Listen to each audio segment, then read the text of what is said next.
Thank you for joining us for today's News at Noon.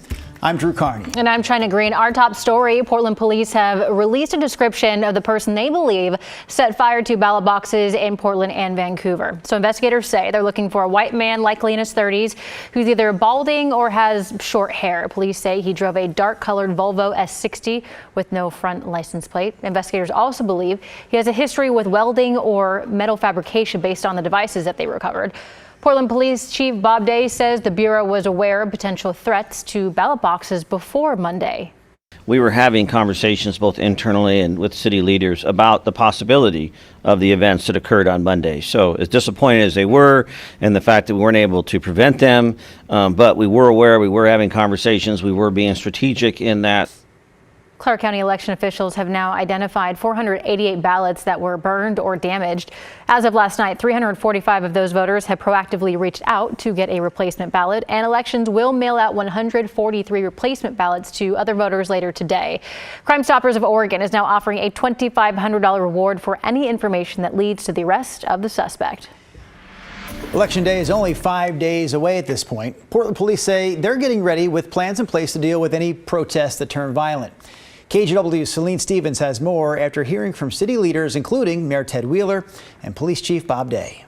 Will there be an event? There could be, but we're prepared for that. I'm not laying awake at night worried about next week. City and county officials say they have a plan to keep Portland safe in the wake of the November 5th election. We're deploying several resources, including uniformed and non-uniformed deputy sheriffs in marked and unmarked cars across our county, so they can be available to respond to any incident as well as identify any concerns. The hope to keep the city and its citizens safe as it continues to recover from the civil unrest of 2020, triggered by the murder of George Floyd, the pandemic, and the election. While these events left an indelible mark on many of us, it also taught us a great deal. And it also reinforced how important it is for all of us to be able to work together for the betterment of our community. Now, officials are trying to prevent the destruction seen then from reoccurring, as Portland has finally began to move in the right direction with an increase in population and businesses, according to the Portland Metro Chamber. But this progress is still fragile. Damage and past episodes of vandalism and violence don't just affect individual businesses. It impacts our entire city's reputation and our recovery. Authorities say to expect high visibility of law enforcement starting next week. The main elections office will be staffed with uniformed facility security officers, and authorities will be all hands on deck with no time off for officers for next week and 12-hour-long days. There's no place for violence or destruction in the lead up to or the aftermath of this election. And I want to affirm our commitment to a peaceful and safe election here in Multnomah County. While officials continuously expressed that they respect people exercising their First Amendment right, they emphasized it must stay within the law or there will be consequences. In the past, this city's seen a concerning increase in violence, instigators breaking windows and making explosive devices, as well as other violent acts. We have zero tolerance for instigators who exploit legitimate, peaceful protests to violate federal law through violence or other criminal activity. Celine Stevens, KGW News. Just a reminder, we will be here for you next Tuesday night with election night coverage streaming for free on KGW+.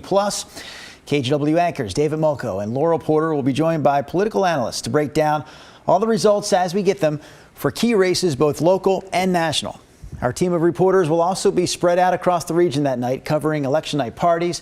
Coverage starts at 7 o'clock Tuesday night. You can download the KGW Plus app, by the way, on Roku, Apple TV, or Fire TV. Rod Hill, Yes. It's wet. Is it going to continue to be wet? Yes to both accounts.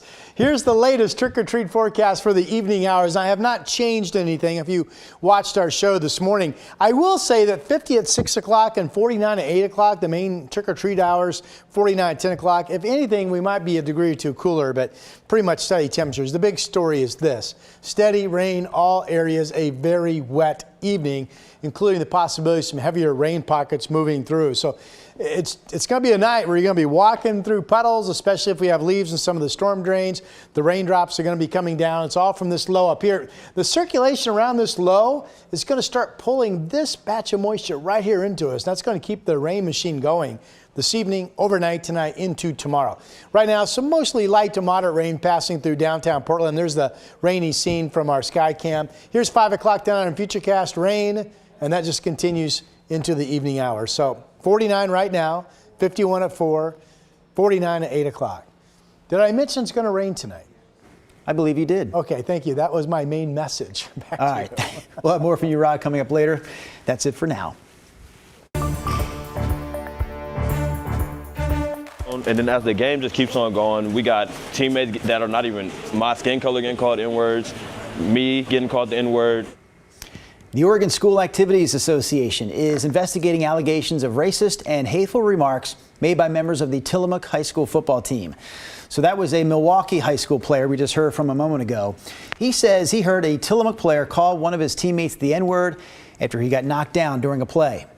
Referees, the Milwaukee Football Booster Club, and Tillamook coaches all met in the middle of the field to address these accusations, but things reportedly escalated from there. So Milwaukee's coaching staff wound up pulling their players from that game in the second half, telling families that player and coaches' safety is more important than the game. If we played any more of that game, I think one of us would have gotten a fight and got injured, and I do not want that for the team. The Tillamook School District responded to these allegations, saying they're investigating alongside the Oregon School Activities Association.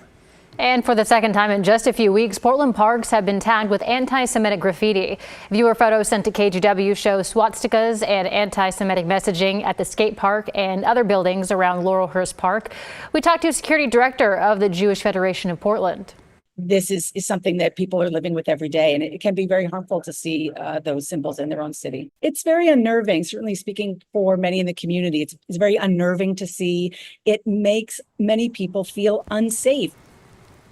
The Oregon Coalition Against Hate Crimes wants to remind people to report incidents like this to local law enforcement. The Oregon Department of Justice also has a link on their website to report hate and bias crimes. Unfortunately, we have one more story like this afternoon. Portland Public Schools says it's investigating after a staff member found racist graffiti at West Sylvan Middle School in Southwest Portland. In an email sent to parents, the school's principal says the graffiti was found yesterday in a restroom and also in a locker before it was removed. Gresham police say a teenager could face criminal charges following a fake shooting threat on social media. Police say the 15-year-old Gresham High student posted multiple pictures and videos of guns making threats about a school shooting. This came the night before a safety summit in the district to address previous security concerns. Administrators say they provided timely information about the threat to parents, students, and staff.